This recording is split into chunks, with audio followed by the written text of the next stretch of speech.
तो आइए इस वीडियो में हम लोग सेट के महत्वपूर्ण क्वेश्चंस पर चर्चा करेंगे जो आपके आने वाले एनएमएमएस एग्जाम के लिए काफ़ी महत्वपूर्ण होगा।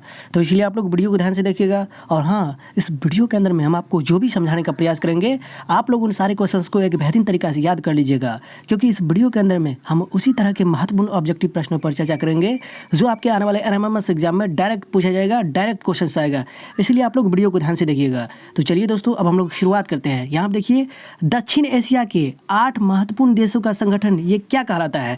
तो इसको कहते हैं हम लोग क्या कहते हैं? सार्क करते हैं। देखिए सार्क किसे कहते हैं, इसको एक बेहतरीन तरीका से समझिए। यह एक प्रकार का संगठन है, यह एक प्रकार का गुट है जो अपने पड़ोसी देशों के साथ मिलकर के काम को बढ़ावा देता है। यानी कि पड़ोसी देश मिलकर के एक संगठन बनाया है। जब भी किसी देश के साथ जो इस संगठन से जुड़ा हुआ है, जो इस सार्क नामक एक संगठन से जुड़ा हुआ है, जितने भी पड़ोसी देश होता है, किसी भी देश पर जब भी आँच आएगा, जब भी समस्याएं आएगी, जब भी ये सारे देश जो इस संगठन में जुड़ा हुआ है, जो भी सार्क में जुड़ा हुआ है, उस देश में कभी भी जो भी समस्याएं आएगी तो उस स्थिति में ये सारे देश मिलकर के उस देश को उस समस्या से बाहर निकालने में मदद करता है। यानी कि यह एक प्रकार का संगठन है जो अपने पड़ोसी देश के साथ मिल करके काम को आगे बढ़ाना है। पड़ोसी देश में जो भी समस्याएं आएगी, जो भी कठिनाई आएगी, तो ये सारे देश मिल करके उसको सहयोग करेगा और उन सारे देशों को उन कठिनाइयों से बाहर निकालेगा। यानी कि यह एक प्रकार का संगठन है जो अपने पड़ोसी देशों के साथ कामकाज को आगे बढ़ाता है। इसके बारे में समझ गए। जैसे कि हम सभी जानते हैं कि मान के चलिए आपके यहाँ किसी प्रकार का दुर्घटना हो जाता है, यानी तो आग लग जाता है,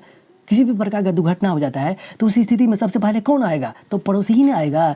ठीक उसी तरह से अपने अगल बगल देशों के साथ जब अच्छा संबंध रखिएगा, पड़ोसी देशों के साथ अच्छा संबंध रखिएगा, तो जिस समय आप कठिनाई में रहिएगा, जिस समय आप मुसीबत में रहिएगा, जिस समय आपके देश में खुशहाली नहीं रहेगा, तो जब आप पड़ोसी देश के साथ अच्छा संबंध रखिएगा तो पड़ोसी देश आपको उस मुसीबत से बाहर निकालने में आपको मदद करेगा। ये बात तो हम लोग जानते हैं। जब भी किसी के यहाँ आग लगेगा, किसी प्रकार का दुर्घटना होगा, यानी तो कोई मर ही जाता है, उस स्थिति में सबसे पहले मदद करने के लिए आता है पड़ोसी। ठीक उसी तरह से सार्क भी एक प्रकार का संगठन है जो अपने पड़ोसी देश के साथ मिलजुल करके काम करता है। समझ गए ना? यहाँ आप देखिए इसका परिभाषा भी लिखा है। दक्षिण एशिया के 8 महत्वपूर्ण देशों के संगठन क्या कहलाता है? तो सार्क कहलाता है। देखिए हम जो भी आपको समझाने का प्रयास करते रहते हैं, आप लोग बस उसको समझने का प्रयास कीजिए, बस समझिएगा ना तो आपका सारा काम हो जाएगा।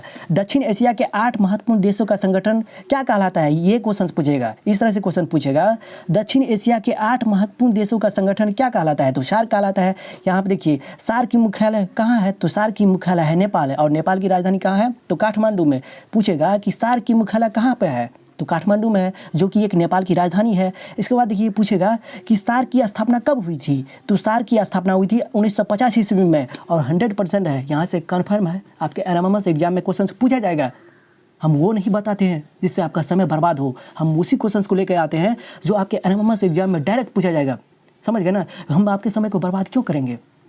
अभी आपका कम समय ना है, तो कम समय में हम उसी क्वेश्चंस पर चर्चा करेंगे जो आपके एनएमएमएस एग्जाम में डायरेक्ट क्वेश्चंस आएगा। समझ गए ना? बेफालतू का समय आपका बर्बाद नहीं करेंगे, बेफालतू का समय बर्बाद करेंगे। मान के चलिए आप एग्जाम दीजिएगा और पास नहीं होइएगा और मेरे चैनल से जुड़े हैं, तो क्या कभी भी मेरे चैनल को आप प्रचार कीजिएगा? इसलिए हम पे पूरा भरोसा कीजिए। हम उसी तरह के क्वेश्चंस को लेकर आएंगे जो आपके एनएमएमएस एग्जाम के लिए काफ़ी महत्वपूर्ण होगा। इसलिए जिस तरह से हम आपको समझाने का प्रयास करते रहते हैं, उसी तरह से आप लोग समझने का प्रयास कीजिएगा। आपको 100% है, इस एग्जाम में बेहतर करने से कोई नहीं रोक पाएगा। और इसके बाद देखिए यह भी क्वेश्चन पूछ सकता है कि सार्क संगठन में कितने देश हैं? तो सार्क में 8 देश है। देखिए कौन कौन है? भारत हो गया, नेपाल हो गया, श्रीलंका हो गया, बांग्लादेश हो गया, पाकिस्तान हो गया, भूटान हो गया, अफगानिस्तान हो गया, मालदीव हो गया। पूछेगा निम्नलिखित में कौन एक सार्क का देश नहीं है? तो यहाँ पे जो है भारत, नेपाल, श्रीलंका, बांग्लादेश, पाकिस्तान, भूटान, अफगानिस्तान, मालदीव, यहाँ पे तो जो है वह तो सार्क का एक देश है, लेकिन इसके अलावा जो कुछ भी ऑप्शन में रहेगा वह एक सार्क का देश नहीं होगा। इस तरह से क्वेश्चन पूछेगा निम्नलिखित में कौन एक सार्क का देश नहीं है? निम्नलिखित में कौन सार्क संगठन का एक देश नहीं है? इस तरह से क्वेश्चन पूछेगा। तो भारत हो गया, नेपाल हो गया, श्रीलंका हो गया, बांग्लादेश, पाकिस्तान, भूटान, अफगानिस्तान, मालदीव, ये सारे देश क्या है? सार्क का एक संगठन है। समझ गए ना? सार्क का मतलब क्या होता है? अपने पड़ोसी देश के साथ मिलजुल करके आगे बढ़ना। किसी भी समस्या जब आएगी तो पड़ोसी देश मिल करके उस समस्या को खत्म करेंगे, समाप्त करने का काम करेंगे। इसके बाद देखिए सबसे गर्म स्थान, यहाँ से जो क्वेश्चन हम बता रहे हैं ना, इससे पहले के वीडियो में यहाँ से जो भी हम क्वेश्चन बता रहे हैं उन सारे क्वेश्चन पर हमने चर्चा कर दिए हैं। फिर भी यहाँ पर भी हम आपको एक बेहतरीन तरीके से समझा देते हैं। यहाँ से क्वेश्चन पूछेगा एशिया महादेश से जुड़े महत्वपूर्ण तथ्य। पूछेगा सबसे गर्म स्थान किसे कहा जाता है, तो मित्रवा कुवैत को कहा जाता है। सबसे ठंडा स्थान किसे कहा जाता है, तो बरखों यास्क साइबेरिया जो कि रूस में पड़ता है। मीठे पानी का झील किसे कहा जाता है, तो बेकाल झील जो कि रूस में पड़ता है। सर्वाधिक वर्षा वाला स्थान किसे कहा जाता है, तो मासिनराव जो कि मेघालय भारत में पड़ता है। संसार का छत किसे कहा जाता है, तो पामीर को कहा जाता है। सभ्यताओं का पालना किसे कहा जाता है, तो एशिया को कहा जाता है। उगते सूरज का देश किसे कहा जाता है, तो जापान को कहा जाता है। हाथियों का देश थाईलैंड को कहा जाता है। अंकोर वाट का मंदिर, यहाँ देखिए सारे क्वेश्चन को आप लोग को याद करना है। अंकोर वाट का मंदिर कंबोडिया में है। सबसे लंबी दीवार कहाँ का है, तो चीन का है। इसके बाद देखिए सबसे ऊंचा सड़क मार्ग खरदुंगला लेह भारत में पड़ता है। सबसे ऊंची बिल्डिंग बुर्ज खलीफा संयुक्त अरब अमीरात में है। समुद्र पर सबसे लंबा पुल किसने बनाया है, तो चीन ने बनाया है। इस तरह से क्वेश्चन पूछेगा। पूर्व का वेनिस बेकांग, इस तरह से सारे क्वेश्चंस को आप लोग, ताजमहल कहाँ पड़ता है, तो आगरा में जो कि भारत में है।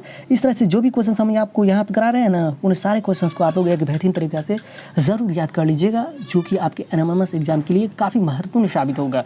देखिए यहाँ पे किस तरह से क्वेश्चन पूछेगा कि बोकारो लौह इस्पात संयंत्र की स्थापना कब हुआ था, तो 1972 ईस्वी में हुआ था। इस तरह से आप लोग क्वेश्चन को बढ़िया तरीके से अपने कॉपी में लिख लीजिए कि बोकारो लौह इस्पात संयंत्र की स्थापना कब हुआ था, तो 1972 ईस्वी में। इसके बाद पूछेगा बोकारो लौह इस्पात संयंत्र की स्थापना में कौन से देशों ने सहायता किया था, तो सोवियत संघ ने किया था। बोकारो लौह इस्पात संयंत्र अपने भारत देश के किस राज्य में है, तो झारखंड में है। जमशेदपुर लौह इस्पात संयंत्र का स्थापना कब हुआ था, तो 1907 ईस्वी में हुआ था।